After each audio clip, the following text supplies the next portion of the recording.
Well, hello, ladies and gentlemen. Welcome to the show. How are you doing this fine Wednesday evening?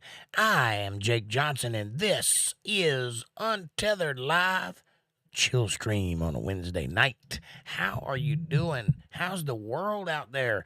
Orange Man back, baby. Can he do it again? And who, in God's name, will reign supreme as the meme lord of 2024. This and much more coming to you soon, right here on this channel. Hey, Kevin Cox and April Rain. Good to see you. Welcome to the show. I love you much. How are you doing? Kevin says, I'm hanging at Gators with the babe, a.k.a. Smoking Hottie Vixen. Got it. Hello, Jake. Love. Welcome, chat. Much love. How come they get much love and I only get love? April wants to drink like me. Hot. She wants to drink like, she likes her drink like she likes you. Hot. I got you. OMG, LOL. PTP, OSF, QRD, PMTP, PTSD, ASL, QRJ. POV, TPT, TMI, OMG. I'm having a vodka martini, shaken, not stirred. I don't like mine shaken and not stirred either. Actually, I don't like martinis. I tried them one time and they tasted like feet. Feet with olives in between the toes. Not my thing. I will, however, drink a nice hot cup of coffee. Oh, a martini, LOL. How are you guys doing? Y'all having a good time? Are you excited? Florida is banging right now. You should be proud of that. You got a great governor. You got a great red state. Solidly red, not wishy-washy, flippy-floppy purple sometimes. Red, baby, all the way red. And guess who came out last night and announced his run, his bid for president of the United States of America? Donald J. Trump. Orange Man back. Not bad. Back. Can he do it again? I think if he gets his mojo running, nobody, and I mean nobody, can stand beside him on the field. He will suck all the air out of the atmosphere. He will leave rotten, withering husks in his wake as he travels stridently and proud towards the Oval Office once again. And we will stand in victory as we watch and enjoy the mayhem that ensues. However, the other side is going to take out all the stops and do everything known to man.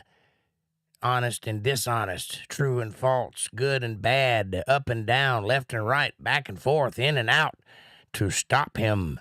But will they be able to? I don't think so. We got ourselves a bona fide 100% USDA approved sports update with Kevin Cox. And he says that the Bucks lead their division with a 5-5 record.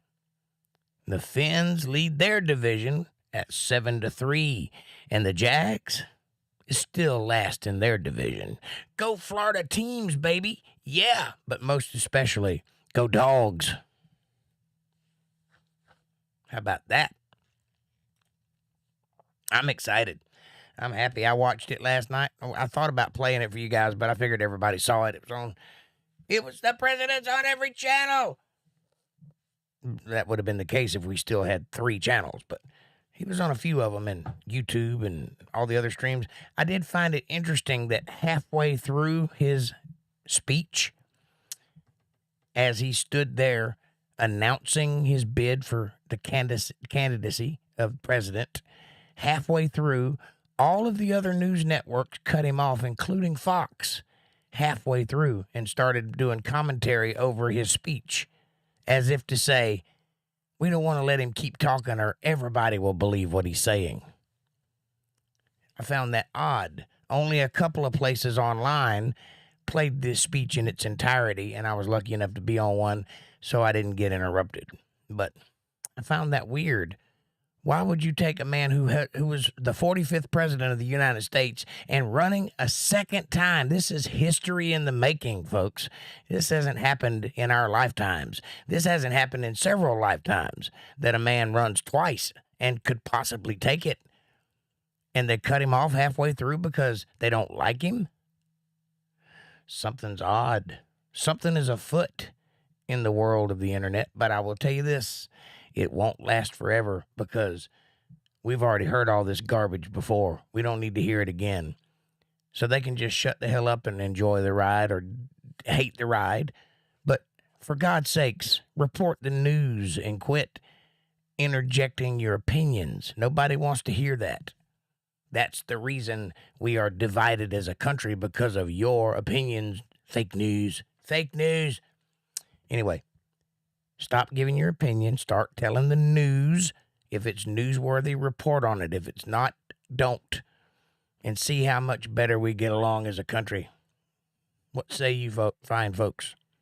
Carolina Panthers are busy selling their players to the rest of the league. Bleh, Bucks and Fins are off this weekend. Still a sports day update. Woohoo. Of course. You got that right. Well, you tell it, Jake. I'm trying. Well, we're going to delve in a little bit later. We're going to delve into meme lordism and what that means. And I'm going to read a nice little article written by the Harvard paper and a couple of people that are correspondents for Harvard University and their news outlet, or whatever outlet it is. What did you eat for dinner? Me? Let's see.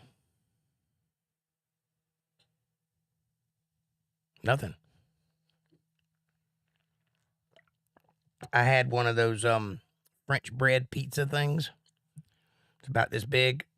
Got pepperoni and cheese on it. It's a piece of French bread that you make in the microwave. That's what I ate for dinner. We can't all live high on the hog. What did you have for dinner? People, why would you follow evil? Amen, sister. Why would you follow evil? Possibly because one of two things. Either they don't know it's evil or they are evil. Those are the only two reasons. Starting off with cheese sticks.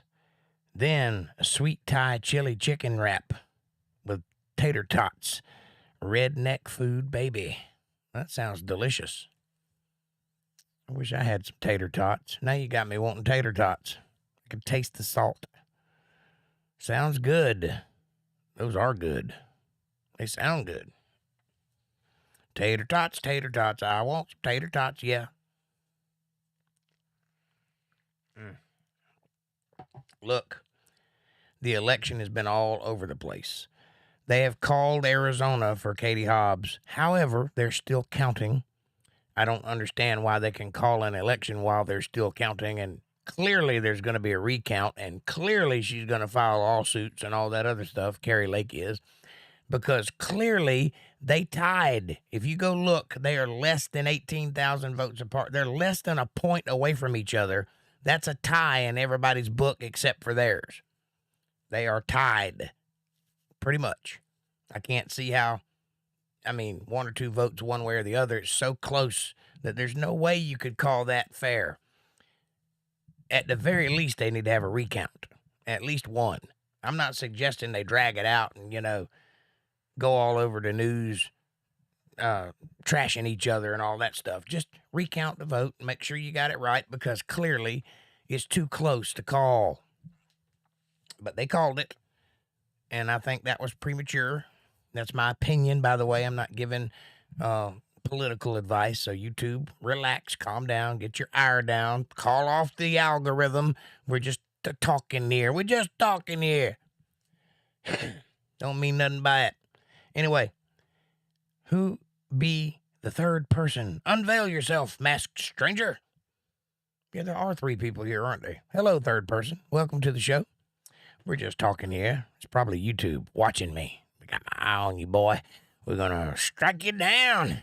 Well, I got a Rumble account, if that happens, and a Spotify, and iTunes, and iHeartRadio, and Amazon Prime, and Google Podcasts, and Apple Podcasts, Apple Music, rather, CastBox, Overcast, Pocket Cast, Radio Public. Bring it on. Twitter. I'm on Twitter now. I went back to Twitter, baby, because Elon Musk is making waves, and I think it's exciting, and I want to see where it goes. So now you can go to twitter.com/UntetheredLive and tweet with me. Tweet, baby, tweet, tweet, tweet. Ass mode. How about that? I got oranges for my side. Oh, for your side order, I got you. I got fried chicken wrap with you, teriyaki, and the fixins. Fixins is one word. Fixins, Fixins. At this point, I'm just thanking God right now that DeSantis and Trump are running. Amen. Amen. I don't think they're going to run together because for some reason, and I don't know what this reason is, Trump doesn't seem to like DeSantis very much. He's taken quite a few shots at him already. I'm not really sure why that is. This might be an ego thing. Trump does have a rather large ego. And by the way, YouTube, I am not under any delusions. I know what kind of man Donald Trump is. I knew what kind of man he was when I voted for him. That's why I voted for him.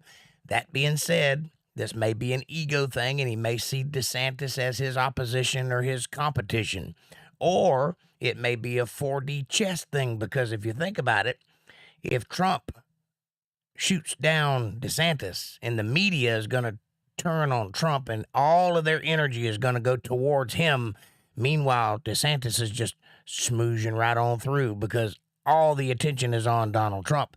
And then Donald Trump will endorse DeSantis, and the media will have to agree with Donald Trump, and they're not going to want to do that, and they will implode. Remember, Donald Trump is a master at media manipulation. He knows how they work, and he knows how to play them like a fiddle, and I believe that might be what he's doing now. This is my opinion. I have no fact to back this up. Take it for what you will, a grain of salt, but it may be a 4D chess thing that he's doing here with DeSantis, because they're basically on the same team. They basically both are MAGA people. They both do the same stuff. They believe in the same stuff. If they ran together, they'd be unstoppable. And here's my thought. I think Donald Trump, DeSantis, and Kerry Lake ought to get together and all 3 run for president. Anybody else, Ted Cruz, Rand Paul, anybody that wants to get in this team together, and they all say this: look, we're all different people and we all run on slightly different things. This is my thing. I'll run on this. I won't run on your thing, and you won't run on my thing. We'll be different, but no matter who wins, everybody gets in. If I win, you're in my cabinet. You're my speaker. You're my secretary. You're my whatever. And if you win, same thing. So no matter what, we all win. This is a strategy somebody needs to pitch to the higher-ups right now, because if we did that with those 4 characters, there is no one on planet Earth that could stand in their way. No one could defeat them. They would be unstoppable. And that's just my opinion, by the way. Yes, we know Trump 2024. Yes. Amen. Hey, I'm happy with either. That's a blessing. I agree. Kevin says, I dressed up as Elvis for Halloween. It was a scary Elvis. Christmas, I will be a scary Santa. April, come sit on my lap and tell scary Santa what you want for Christmas. Hopefully it'll be the first thing that pops up.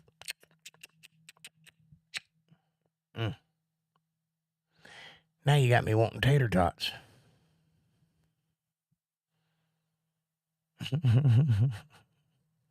DeSantis 2024. I'd be all right with that. I like DeSantis. I'm concerned as to why Trump doesn't like him, though. That bothers me. He may know something we don't know. DeSantis might be bought and paid for. But if that's the case, he's basically doing everything everybody wants. So I don't care either way. But I don't know why he don't like him. That's a little hitch in my giddy up there. That's the only thing I'm concerned about that. Kevin Cox for president 2032, Vice President April Rain. I'll vote for you. You got my vote. My campaign will start. Go Dogs! Sick 'em. Ladies and gentlemen, that's why I'm announcing my candidacy as President of the United States. Crickets. Anyway. Loldy.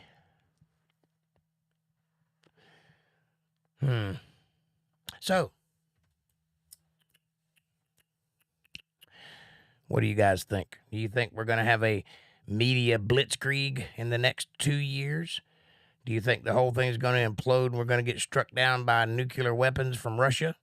Do you think that the election is going to be the freest and fairest election that has ever existed on planet Earth and everything will go smoothly and then Donald Trump will be elected into office in 2024 and he'll become 25 and 27 or 45 and 47 at the same time? Who knows? Don't say that. I'm not saying that. I said something else, but I didn't say that. I will run on the new party ticket, the Peacock Party. Our mascot will be a dove. Huh? What?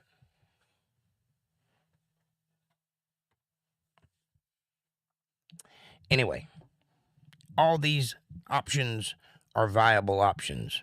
All these things could come to pass. They're not going to, but they could. How do I know they could? Because that's the way the world works and we have free will and somebody is liable to press the button. How do I know it won't? Because God Almighty has us in his hands. He has the whole world in his hands. And he loves us and he's not going to let anything like that happen, I'm sure. It's a nice thought anyway.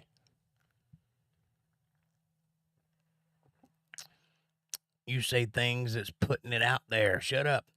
I'm not superstitious in the slightest bit, nor do I possess any magical powers. My saying things does not put it out there.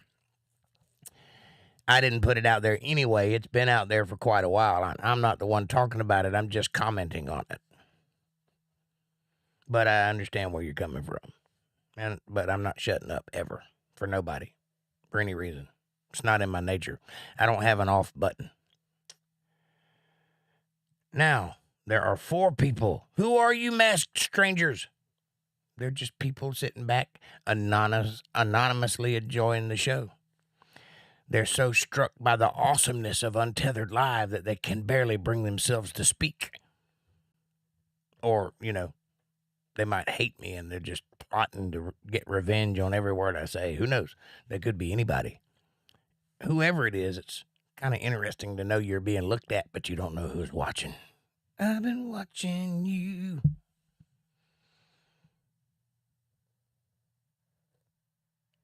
God is the boss. Amen. AJ Point, I love you. You okay? Let's charge the subject. Change the subject. Huh? Can't do that. It's in the title. I'm going to come over there and whoop your butt and you can try. Caucasian Sasquatch, what's up, brother? I'm plotting. Huh? Well, plot ahead on.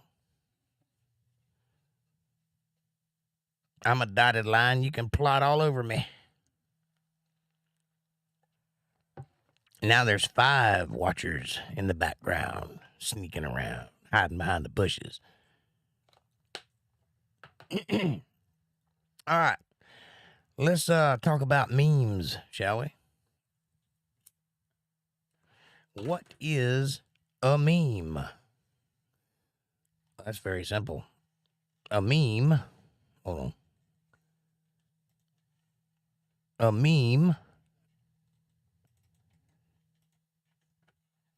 is an element of a culture or system of behavior that may be considered to be passed from one individual to another by genetic means, especially imitation.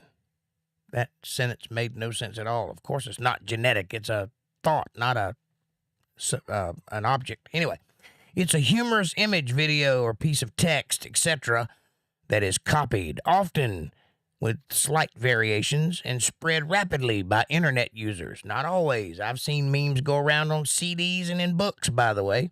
Comic books are a live-action form of memes. And to be one who does memes, you become mimetic. Mimetic is a word we're going to use later, so I thought I'd give you the derivatives. And there it is, ladies and gentlemen. And this is an article written by some nice people over at the Harvard Correspondence Office, written by Alvin Powell, Christina Pazanese, and Sarah Gruza. These are Harvard staff writers and correspondents, written September 29th in the year of our Lord, 2022. Donald Trump was the perfect meme leader, it says here, but I'm going to call him a meme lord because that's what it is. Appealing to an array of shadowy, loosely organized groups with varied philosophies, but shared roots in the internet, image boards like 4chan and 8chan, along with a desire, like their adopted chief, to disrupt the established power structure. Well, yes, that is why we voted for Donald Trump. He had already, before he ran in 2015, become a mimetic figure in a lot of these communities. His hair was already a meme. He stood for a certain kind of New York wealth and power and masculinity to these communities, said Emily Dreyfus, a journalist, fellow at the Shorenstein Center for Media. Can't read anymore. Politics and Public Policy, a co-author of Meme Wars, the untold story of the online battles upending democracy in America. I don't know if you could go that far. I don't understand these people that think that memes nearly destroyed democracy. For God's sakes, it's comedy. It's meant to be funny. There's nothing serious about it. The more outlandish, the better. What is their problem? They're too serious. They're walking around going, I'm a teepee, I'm a wigwam, I'm a teepee, I'm a wigwam, I'm a teepee, I'm a wigwam. Relax, folks. You're just too tense. Then, when he decided to run for president, these characters were like, oh, he's one of us. He's one of us. I don't think we went that far. He is one of us, but in a white trash trailer park billionaire kind of way. He's one of us. He's from Florida, and only from Florida can things like Donald Trump exist. That's a fact. We're going to do a whole series on things from Florida, by the way, so stay tuned for that. It's going to be out of this world. But until then, let's continue. Dreyfus appeared at Harvard Kennedy School event on Monday with co-authors Joan Donovan, research director of the Shorenstein Center, and Brian Friedberg, Shorenstein Center senior researcher, as well as Harvard anthropology professor Gabriella Coleman. The four spoke at how the internet changed politics, from memes to the insurrection, an event sponsored by the Institute of Politics, one of 3 John F. Kennedy Jr. forums at the Kennedy School this week that touched on the theme of current threats to democracy. Man, they are so up in their own farts, aren't they? They're smelling them like crazy.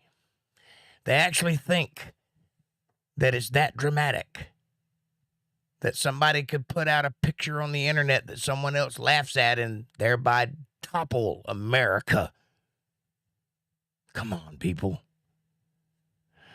Anyway, the group characterized Trump's ascension as something of a perfect storm that upended the U.S. political system that took full advantage of the internet's evolution from early tools that promoted hope for tricksters, as Donovan described it, while the web has become a valuable and indispensable part of our daily lives, it is also a place where racists flourish, conspiracists plot, and memes arise. Ooh. And where ordinary users must be on alert for scams and misinformation and outright lies. As if we don't know the difference between truth and lies. And as if they're not the ones putting the misinformation out there. And as if anything is that serious. Nobody knows what they're doing. Nobody has a clue what they're doing. But, you know.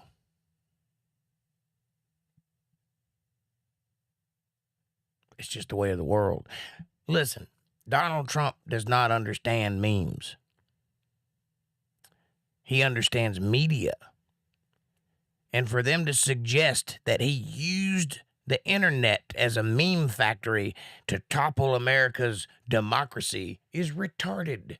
He used the media to do that, and they fell in hook, line, and sinker because they had no choice, because he played them like a fiddle. He knew exactly how they would react to him, and he pulled every string, and he got them to elect him president of the United States without spending a penny on advertising. Why? They gave it to him for free. That's why. Because he made a stink, and they covered him instinctively. They made fun of him. They followed him around. They tried to catch him in lies. They tried to fact check every word that came out of his mouth. And in so doing, they gave him all the attention he could ever want. And they will do it again. Because what's good for the goose is good for the gander, folks. If ratings rise, they keep that behavior going. And if they keep that behavior going, he will be seen more than anybody else, thereby becoming the next president. They can't help themselves. They are fake news, and they are corrupt, and they are predictable. And if you know the formula, you can play them like a fine violin. The ground has been prepared on social media boards like 4chan and 8chan, where people sharing unpopular views anonymously were able to loosely organize into groups like the anonymous hacktivists, QAnon's conspiracy theorists, and the Proud Boys, and Oath Keepers, right-wing militias. First of all, the Proud Boys was started as a joke. It was literally a joke that went too far, and then they became a club because it seemed to make sense at the time. The QAnon people are Looney Tunes, cuckoo for Cocoa Puffs, and I don't know what to say about that. And the word conspiracy is not a bad word. It was coined long ago by the CIA to make people doubt truth that was being told. But the word conspiracy in and of itself means that one or more person got together and had a conversation about something before they did it. That conversation is a conspiracy. Doing it is an action.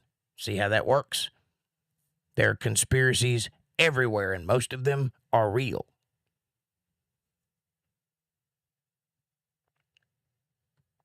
Now, Trump and Republican operators like Roger Stone and Stephen K. Bannon understood how to mobilize those organizations' grassroots reach and fervor behind Trump's mission. No. Lady, that all happened completely by accident. These people were thrust together because there was nowhere else for them to go. Because none of you took them seriously. So they all ended up at the same place, and then they did their thing, and it all worked in tandem, because that's the nature of how things work when they're forced into a box. Stephen K. Bannon came out of this. Before this, he was a nobody that worked at Breitbart. I mean, he wasn't nobody, but nobody knew who he was. And Roger Stone has been around since Nixon. He's got Nixon tattooed on his back. He is a leftover. He's not the orator or the author or co-author of this democracy toppling, this insurrection you speak of. He is just a guy who took advantage of being on TV. Think about it. Trump's mission was to become president because somebody slighted him at a dinner party.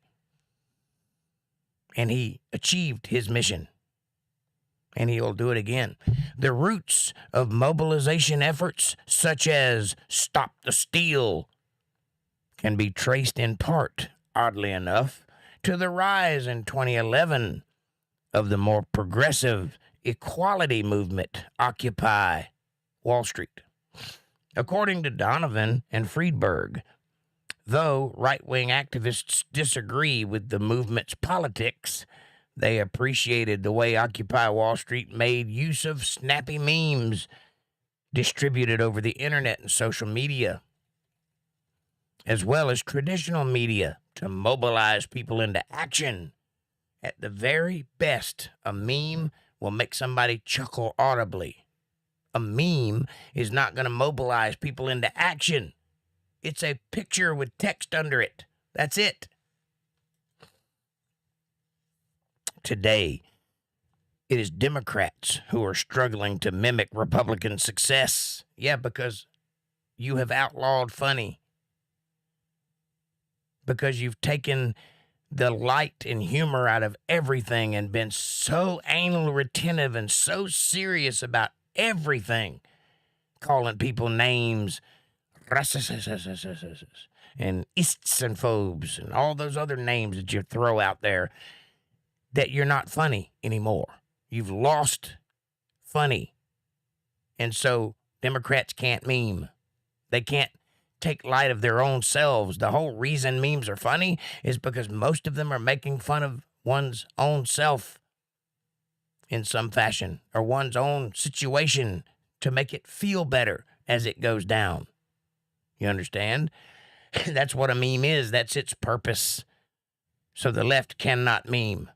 They never will be able to. They don't understand it because it's funny, and they're not. So they struggle to mimic Republican success. In President Biden's Dark Brandon meme, Dark Brandon, let's go Brandon, referring to something someone said by accident and it stuck. Dark Brandon meme. See what I mean? They take the funny out of everything. Let's go Brandon is hilarious. But they don't know that. And the U.S. Senate campaign of Pennsylvania Democrat John Fetterman, which did not happen at the same time. Why are you conflating those two things? Let's Go Brandon was a year and a half ago, almost 2 years ago. Fetterman is recent. They're not the same thing. And by the way, this man had a stroke. It is pure hateful to put him out there in the world. Pity this man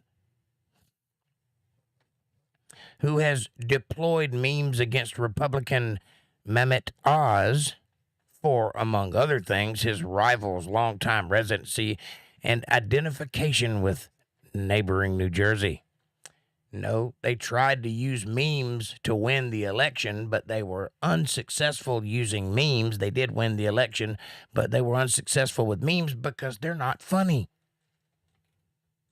Above all, a meme has to be funny. If you want to see some funny memes, go check out the Deev channel. That's D-E-E-V. You can find it at Zcast or Zeducation, Zeducation.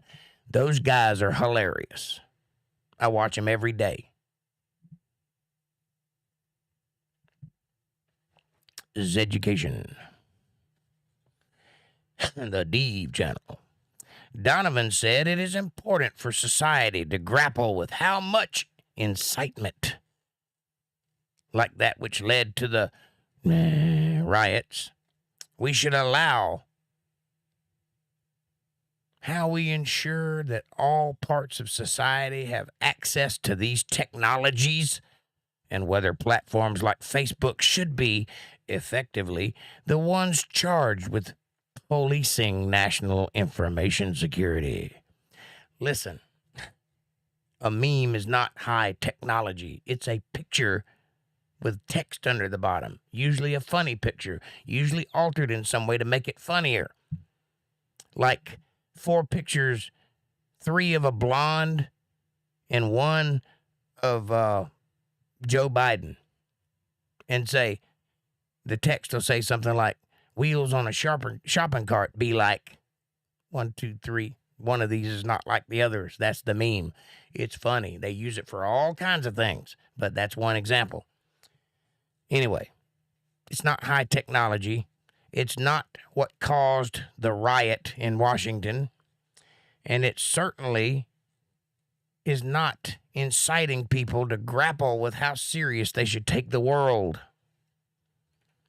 Facebook does not have any right to police information, nor do any other social media platforms. That's why we're having the trouble we're having now. That's why people end up in Facebook jail, because they said something that their Facebook's policies don't agree with. It's ridiculous, and it's got to stop, and eventually it will. Facebook is the first line of defense against attacks against our nation on Facebook. Let me read that again just in case it didn't sink in. Facebook is the first line of defense against attacks against our nation on Facebook. There's an easy way to fix this problem. Get rid of Facebook. And then attacks on our nation from Facebook will not need a line of defense from Facebook. These people are beyond the pale. Do we accept that as part of our political autonomy now? No, we don't accept that as part of our political autonomy because it's retarded. You shouldn't depend on social media for anything involving politics other than, hey, we're going to be meeting over here at such and such a time. Would you like to come? That's what social media is for. It's for advertising. That's it. Nobody with a grown-up brain is going to look at Facebook and decide how to vote. And if they are, God help us all, because they're children. They shouldn't be voting. Donovan said, I have nothing but existential dread for the future of an internet that is not owned by the people. Which people? Your people? Because the internet should be free for everyone. The internet should be the Wild West. It should not be owned by anyone or policed by anyone. Everything goes. It's called free speech, ladies and gentlemen. It's in the Constitution. Look it up.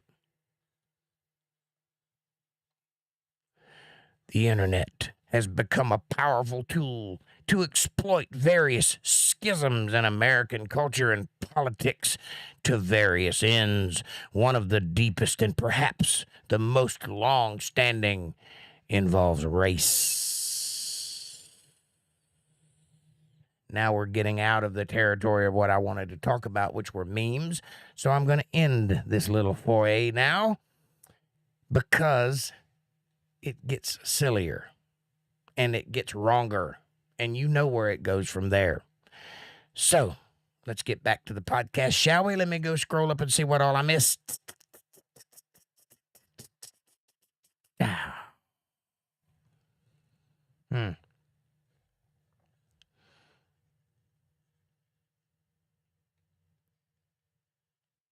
That's what I love about you, Jackie. Tell it like it is, and that's awesome. Me? I'll take Jackie. Because I'm sexy and I live in 227 B Street. Whatever. Jackie!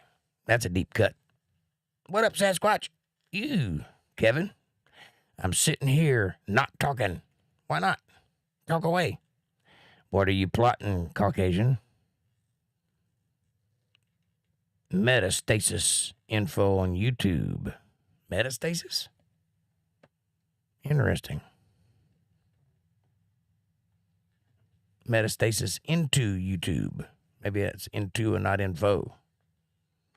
Yes. What be the plot? Oh, I know. Are you feeling any better, Sasquatch? Yes, I feel fine. I just can't talk. I'm going to do a show Saturday anyway. Well, good luck. We are not a democracy. I know that. I didn't write the article. I was just reading it. I agree. We are a constitutional republic. It's been the way it had always been. They use the word democracy to subvert how you understand the world you live in so that you end up voting democratically.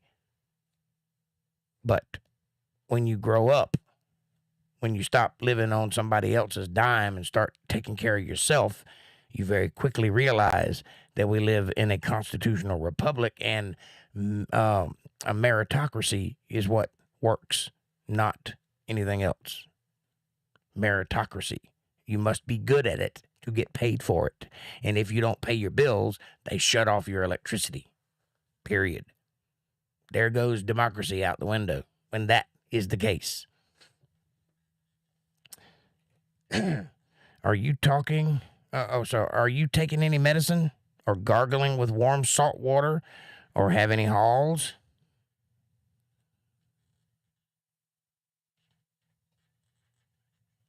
I have a hall, but it goes to the kitchen.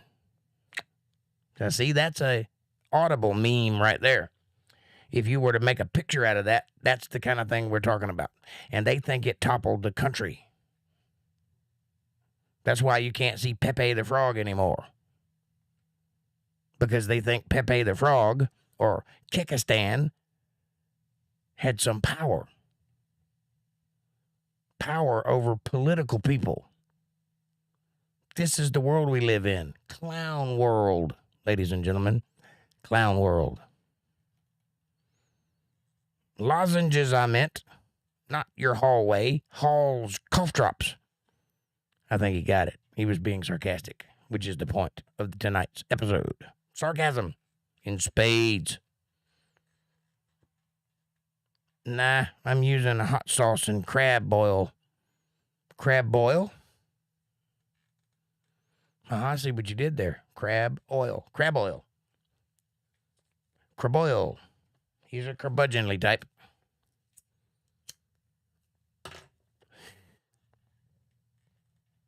It would be cooler if he did. Yes, it would, but he didn't. He didn't understand any of it. Unfortunately. But he got blamed for it, so in their minds, he's a master of it. Never mind, okay? Smoke a cigarette. That may help. It usually does. Hey, is it getting colder where you are? Who are you talking about? Oh, y'all are. Well, it's getting cold here, that's for sure. I've got the heat on. And when I ride my motorcycle, I have icicles hanging off my teeth when I get where I'm going. Hey, don't say he's cuckoo for Cocoa Puffs. That makes Cocoa Puffs look bad. I know, but they are cuckoo for Cocoa Puffs. They are screaming at the sun. Crazy. Caucasian says it's a little chilly, but I prefer cold weather, and I do too, to a certain point. I like weather where I can wrap up in a blanket and be comfortable. I like weather where I can put on a jacket and be comfortable. I don't like weather that cuts to the bone, and no matter what I do, I can't get warm. That's too cold. But I like cool weather, for sure. If I were Neanderthal, someone would chew Fetterman's food for him. If we were Neanderthals, someone would chew Fetterman's food for him. Someone probably chews Fetterman's food for him.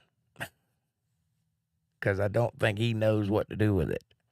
The man has to use a teleprompter to have a conversation. For real. Like, if you ask him a question, he then has to read the question you just asked him on a teleprompter and then select from pre-set up answers on the teleprompter to answer you. This is the guy we just sent to the Senate. Not good. And also, that same state also elected a dead guy who died last year, but they didn't have time to take him off the ballot, so he won. I'm sure everybody knew he was dead. Clown world we live in. Kevin says, that is insulting to the Neanderthals to call Fetter Woman one. I concur. If is a big word. He said, if we were Neanderthals. We aren't. Actually, we won't be Neanderthals until we've lived another 200 years. And that's not going to happen, so nobody's a Neanderthal. Neanderthal, meaning found in the valley of Neander.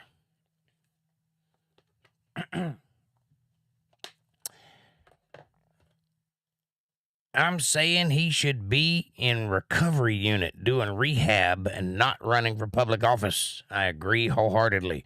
And I think it's cruel to put him out there to do it because his wife is the one making all the decisions. And she has furthermore strutted her stuff on live TV since he got elected, proving that point. There's pictures of the guy that just got elected and his wife, and he is half cropped out of the picture and she's in the center of it. Does that tell you anything? There's more than one. I've seen 2 or 3 where he's cut in half, the guy that just got elected, but she is in center frame. Tell you anything? I think it does.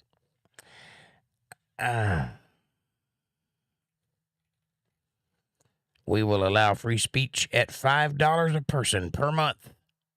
Amen, Elon Musk. That's sad but true. I went back to Twitter because I'm excited about what Elon Musk is doing over there. At the very least, he's shaking shit up, and I think it's exciting, and I'd like to see if it works. I don't know if you could pull back from the brink of hellscape, but it's possible. He fired a bunch of people this month, a bunch, and banned a bunch of people that had been social influencers with their blue check marks of value. And he made, in one fell swoop, he made that blue check mark irrelevant.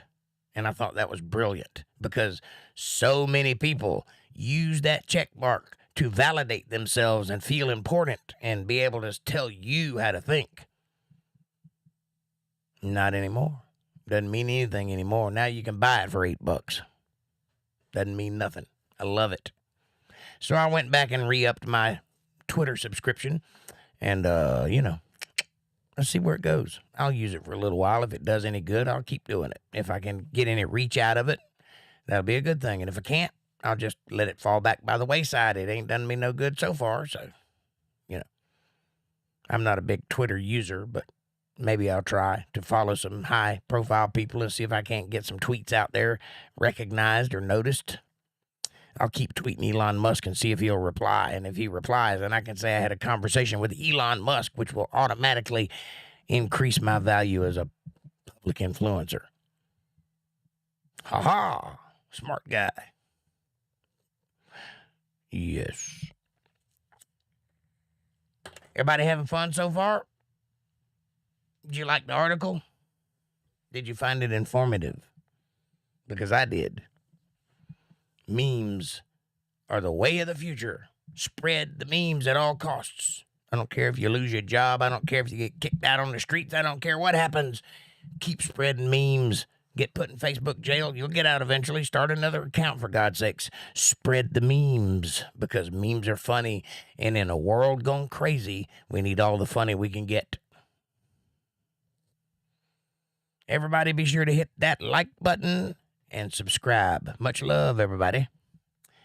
You must always VJ, now I lay me down to That's my theme song. Pray the Lord my soul to keep. I've been a good doggy. If I die before I wake, Kibbles and bits and bits and bits. my best friend, right through it all, VJ. Yeah. if I die before I wake. Feed Jake.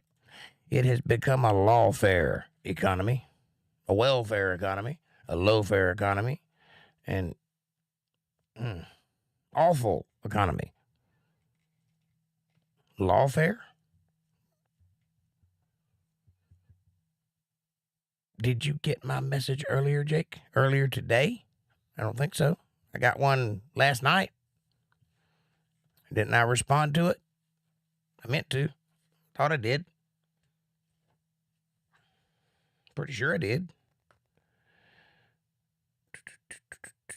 If you're talking about what I think you're talking about. If it didn't go through, thank you. I meant to respond, but it was early and I may have hit the wrong button. But yes, I did, and thank you very much.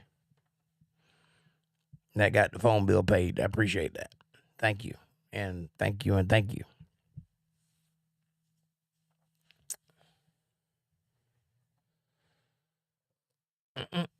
And if you're wondering, she's saying, hit that subscribe button and press the bell icon so you get notifications of when I'm going to be online, when new videos drop, and when strange things happen on the channel.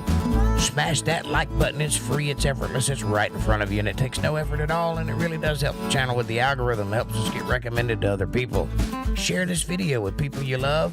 Better yet, share it with people you don't love. Bring them into the family, make them part of the fold. Be part of their solutions, not part of their problems. And hey, leave comments down below. Let me know what you're thinking about. Question me, curse me, bless me, challenge me, confront me, conform with me, drink my Kool-Aid, make your own Kool-Aid. As long as you're thinking critical, that's what I want. Critical thought coming from that brain of yours. And hey, take a minute to dig that music. New song. If you dig what I'm doing and you like the message I'm spreading and you'd like to help support my work, if you want to be part of something special as we come into this new election season and you'd like to help spread the word and get it out there, you can do that. You can support me by going to paypal.me/jakejohnsonband, or if you're a CashApp user, you can go to $jakejohnsonband. Every little bit helps. It's a win-win. It's a blessing for me. It's a blessing for you too. God notices these things. We do live in a reciprocal universe. You know, ask and ye shall be answered. Knock and it shall be opened unto you. Give, and you shall receive. That's how the world works, but you must initiate. That's how it goes. And I appreciate it, and I will do everything in my power to be worthy of that support. And I will now round out this video by taking all your questions and comments, all of them, every one of them. Bring them, load them up. Never mind the mule, just load the wagon. We'll take them all. Absolutely love. Yes. Thanks, everyone. You'll be happy you did it. Amen, April. Hank Williams is playing right now. Whiskey Bent and Hellbound. That's a good song.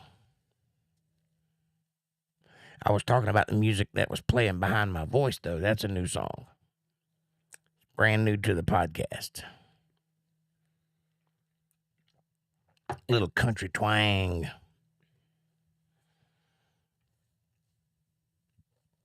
And the preacher man does say it's the end of time. See? It's the end of time. And the Mississippi River or the Euphrates River is going dry. You know what that means? Do you know what it means that the Euphrates River is drying up?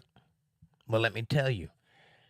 The book of Revelations says that God imprisoned 4 fallen angels under the river Euphrates, and at some point in the future, they would be loosed onto this earth. Those 4 angels carry things like pestilence and disease and famine and war. And the Euphrates River is drying up, and they're finding holes and caves and structures under that Euphrates River that they never knew were there. What else do you think they're going to find when that thing dries on up? Could that be what's going on right now in our country, in the world? Could that be what the pandemic is all about? Could very well be. The end is near.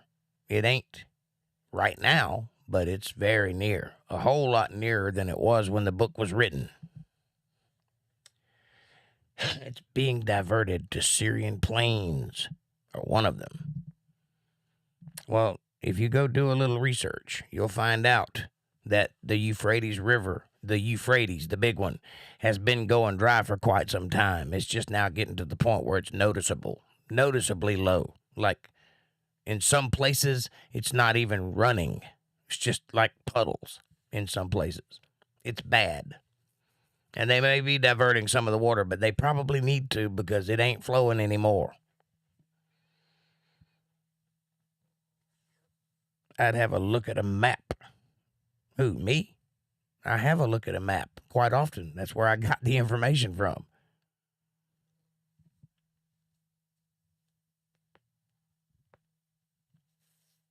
It's literally being stolen from the channel. Maybe.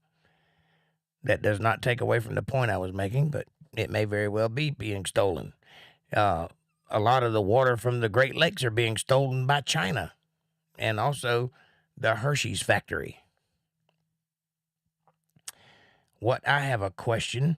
Would you trust regular maps or Siri or regular maps?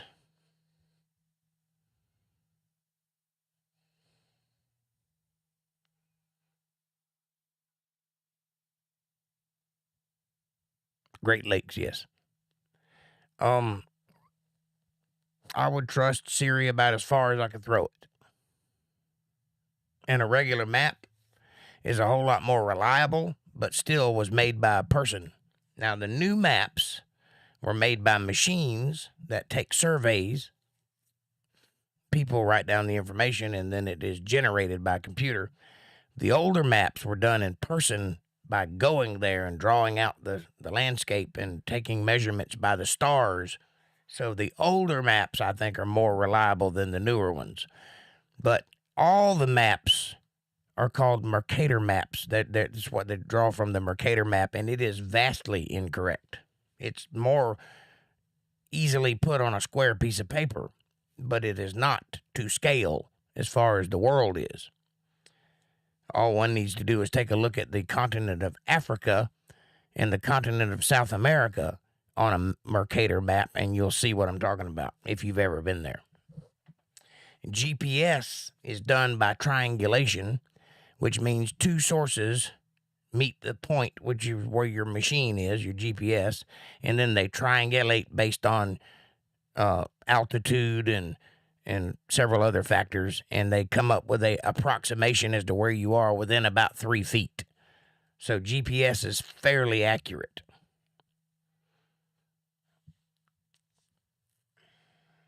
That being said, anything that's run by computer can be manipulated. Does this mean that Euphrates is Ed? Huh? Does this mean that the Euphrates as Ed? You mean dead? Does this mean that the Euphrates is dead? Is that what you're trying to say? China, I'm going. I'm going to need a little more.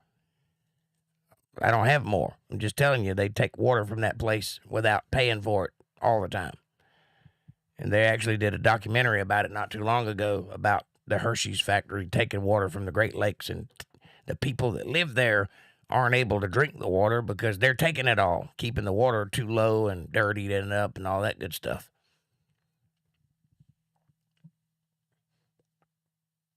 Erectile dysfunction. Thank you, my point.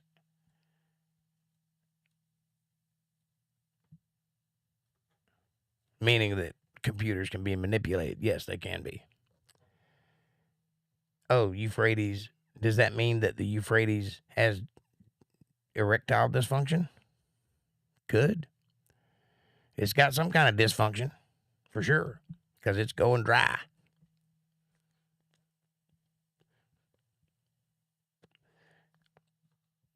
All you got to do is look around a little bit and you'll find quite a few people talking about it. It's quite alarming. Yes.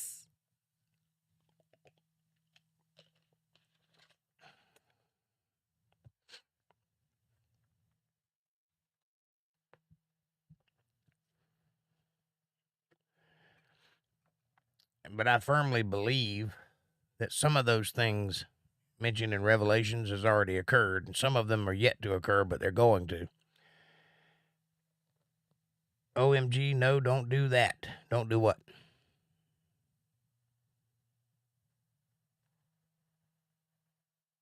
I missed it. Don't do what?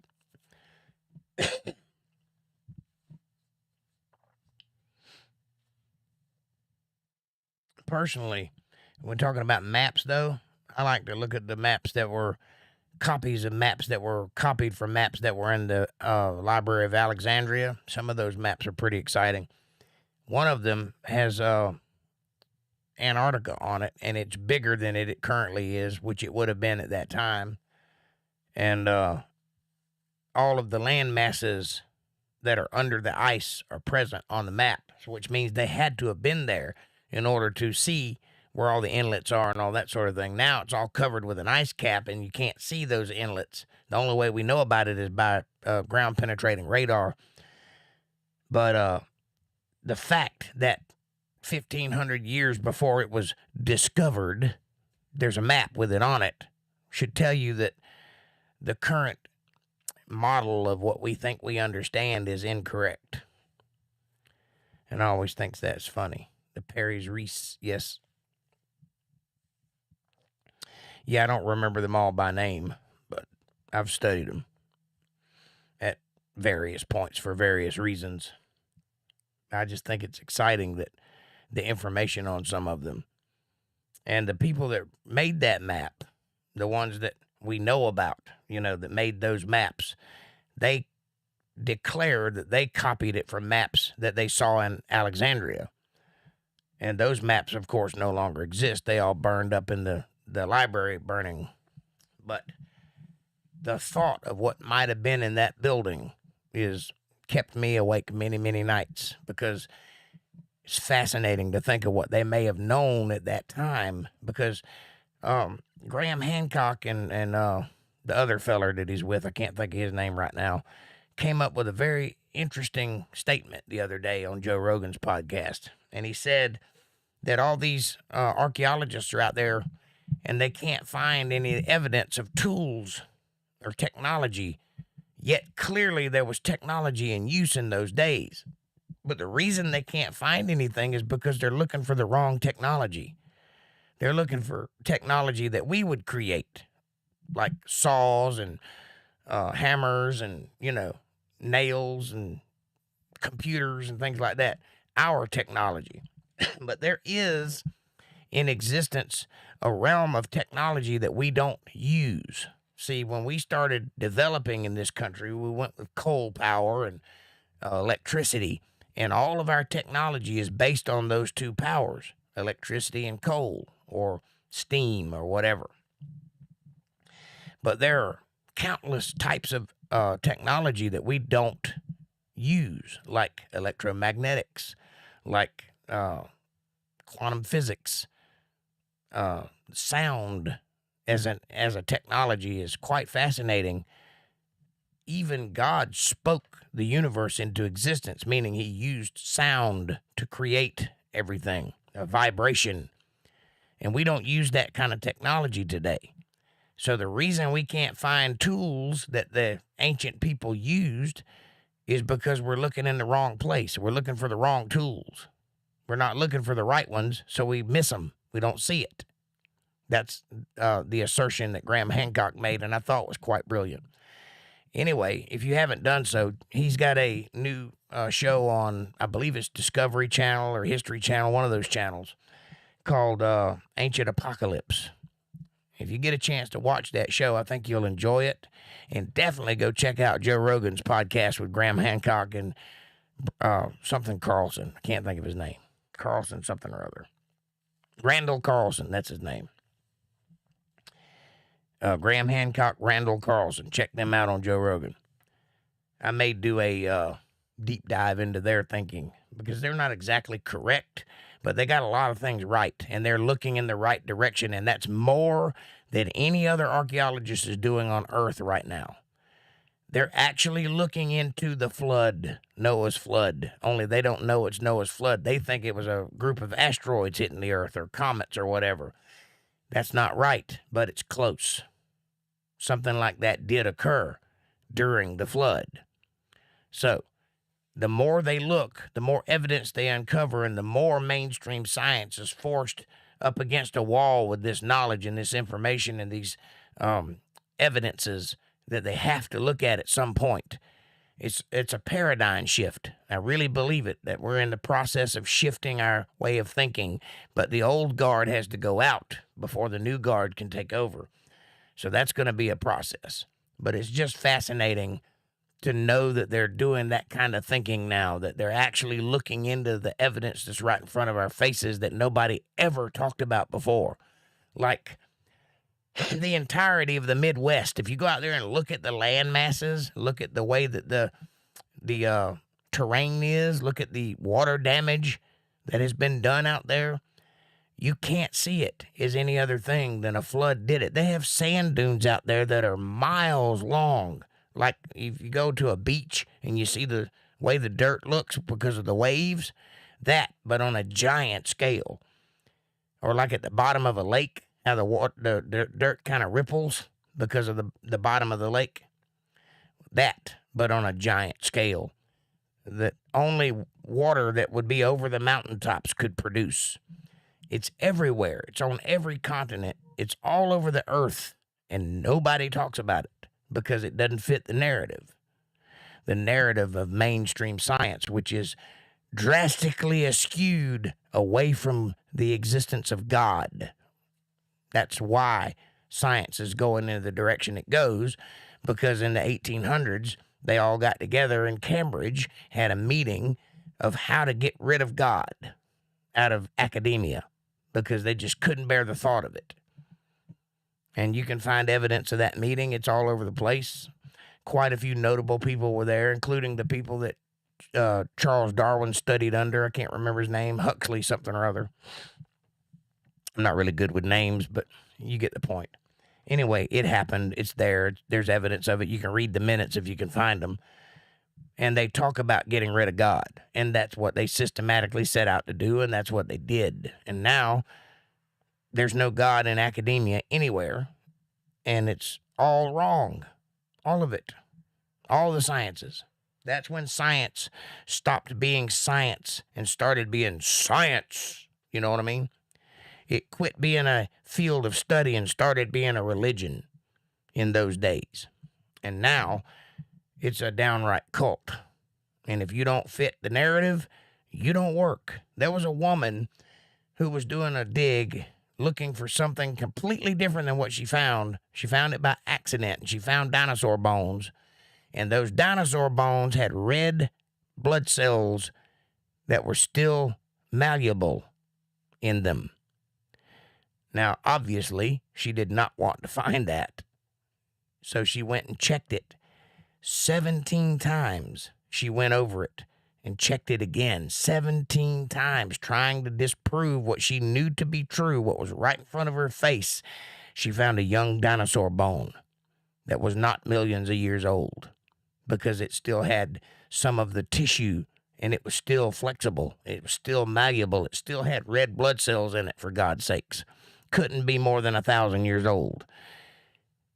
She lost her job and her funding, and she was blackballed from the system, and you'd never hear her name ever again. And she was high on the list of people in that field, and she's gone.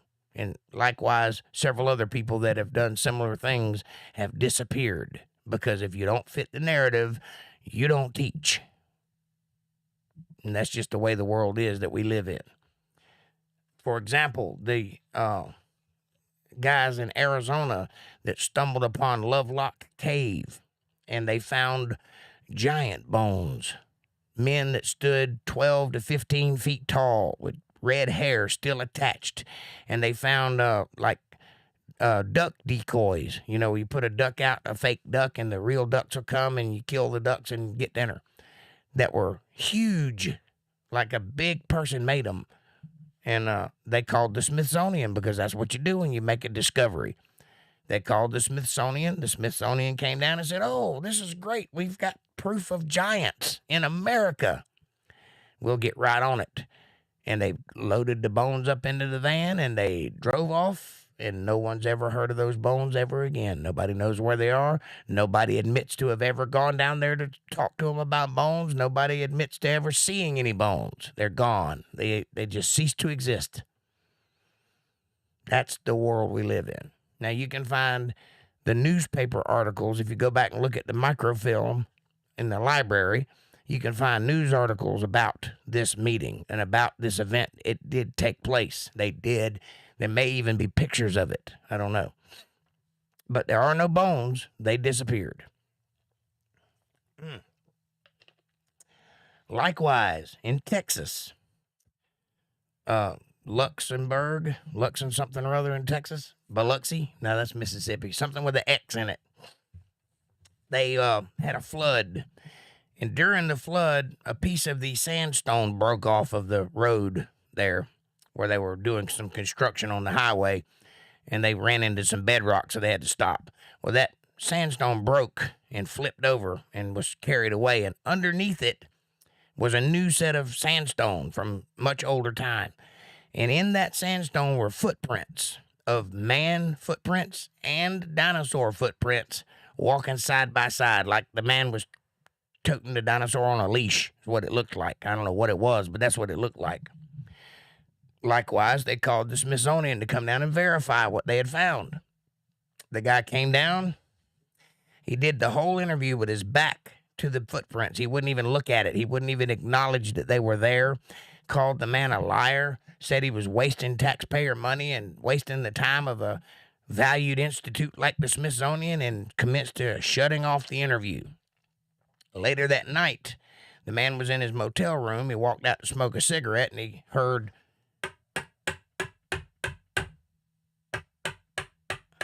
So he went to investigate, and what did he find? He found that man out there in the ground with a pipe and a hammer destroying the footprints that they had found, busting them up. This is the guy that works for the Smithsonian. You can find evidence of this occurrence. It's out there. They don't like things that don't fit the narrative, and they will destroy it if necessary. So my advice to all you good people out there in internet land, should you happen across or find something unusual or something that doesn't quite fit what you've grown to believe over your lifespan, say you find an alien head or something, some such, I don't know what you'd find. It wouldn't be that, but don't call the Smithsonian. Hide it. Take pictures of it. Hide it. Take pictures of it and give them pictures of it. Don't ever let anybody official have the thing, because you'll never see it again. The bell is your favorite? Yes. There's been quite a few things found in coal seams that go way down, that are way lower on the world than man is supposed to have ever existed. And they find things like bells, and one guy found a spark plug that was in a coal seam. Just all kinds of strange things. Or are you referring to a different bell? I like Oparts. Of course they did. Ugh. Yes, they did. Are you talking about the bell they found in the coal seam, or are you talking about the bell they found in Auschwitz?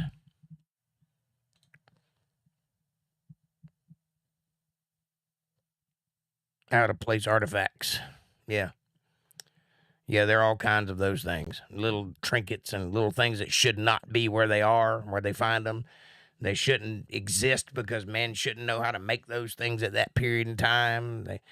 See, the way science has it is that we started out as cavemen, stupid and unable to make fire, and then we progressed into the enlightened man that is height of its intelligence, height of its capability, height of its evolution. And that could be further from the truth. We started out smart, and we got dumb and got a little smarter, but we're still dumber than we were when we started. If you don't believe me, try to build a pyramid. See what happens. Pyramid, which means fire in the midst, unusually enough.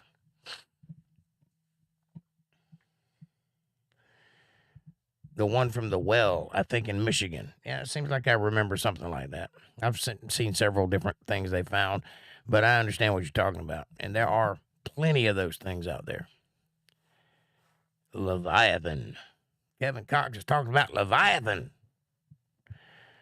Yep. They had all kinds of names for those things back in the day.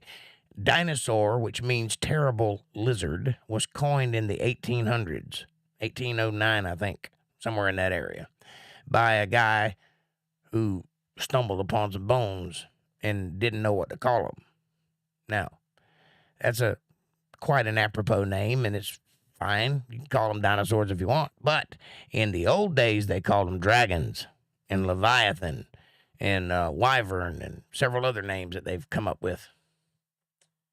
Don't eat those. I just dug up some peanuts and peanut butter M&Ms in my yard while looking for giant bones. Yeah, don't eat those. That'll give you the shits. I have built the pyramid with beer cans. Yeah, not quite the same thing, but I get where you're coming from, and I feel you. I admire your tenacity. No, but try to build the one like the Great Pyramid. Just try to pick one of those blocks up 300 feet off the ground. Just do that one. Just do one block. You ain't even got to build the pyramid. Just tell me how they did that one. Red granite at that. If you can figure that one out, you got one on everybody else in the world, because nobody quite knows how they did that. And I've got theories, and several people have theories, but they all pale in comparison to the reality of the fact that it's there, and it's there precisely as they intended it to be, which is something in and of itself. Boy, this podcast went all over the place tonight. I'm excited. Kind of neat. I like it when it does that.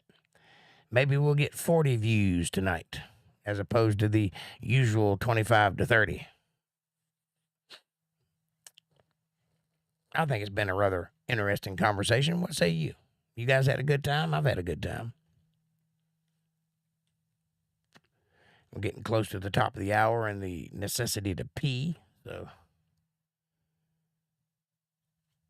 questions, comments, criticisms, catharses, catalogs, cranberry sauce, cuckoo-ca-choo, poo-poo. I like the way you're thinking. I like the way you think, too.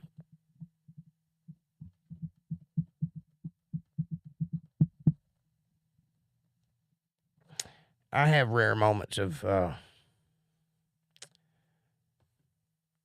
deep thought and curiosity. It used to happen a lot more frequently than it does now, but I've answered most of the questions I sought after in the old days, and now I'm attempting to recreate that curiosity to express the things I've learned over the years, and it's hard for me to remember everything because there's so much of it. But we're getting there slowly but surely. I'll pick topics at random to delve into and expound on and throw out hyperbolic statements of things that I've learned in the past that I have very little evidence of. But I'm learning new words too. Ha ha. Excellent. I love it when you learn new words. I love a good vocabulary. To me, mastery of the vocabulary is the surest sign of intellect that there is. Because somebody that's pretty smart usually knows how to talk.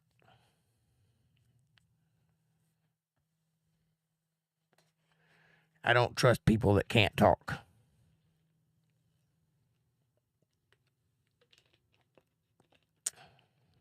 Babies.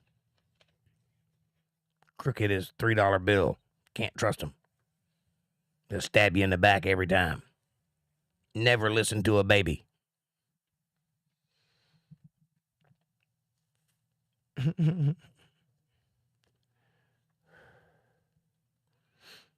If they say anything other than don't trust them. They're conniving you. There's a conspiracy theory. Babies are really running the world. I'm not too far off. I think I'm on to something. You want a new word? I'll give you a new word. Kleptocracy. There you go. You're welcome. Followed up by oligarchy.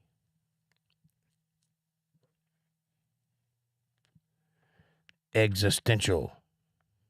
Introspection. Hilarity. I got a good laugh when I put on some Carol Burnett. Remember Mom and Family? Oh my gosh, hilarious. Yes, Carol Burnett was quite funny and quite a master of the craft of speech. A very intelligent woman, very well read, very well spoken.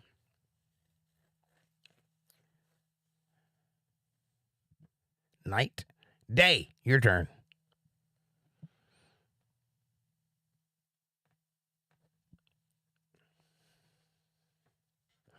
All right, boys and girls, it is the top of the hour. We're 9 minutes away, so I'm going to go ahead and call it. I love you guys. Thank you so much for this fantastic conversation. I really appreciate pushing and pulling, keeping it going and making it exciting and coming up with new subjects and subject matter. Really blows my skirt up, if you know what I'm saying. I appreciate you guys and everything you do. I appreciate your support. I appreciate your love, and I can't wait to see you on Friday. I'm counting the minutes already. Good night, my loves. I love you true. God bless you and your families. May you have a wonderful rest of the week, and I'll see you guys on Friday. Won't you do me a favor? Okay, I'll go back and look that up, Jake. Look what up. What are we talking about? Those words? Oh, I was just teasing you, saying big words. I'm misanthropic, you know. It's my job to be stoic and say outlandish things. Anyway, do me a favor. When you go out into the world tomorrow, be nice to somebody. It's not hard. All you got to do is just go out of your way to do something for someone other than yourself. It's not that hard. Just do that one time tomorrow. Promise yourself now that you'll do it, and then follow through and do it and watch it change your life. I promise you it will. It'll make everything better. It'll make your world open up like a blossoming flower. Suddenly things will come into being that you didn't even know were possible. I promise you it'll happen. Do that for me and help me one act at a time change the world for a better place. And also vote. Have a great night. Thank you guys so much for watching. I love you true. I love you dearly. I love you through and through without fear. I can't think of anything else. Good night.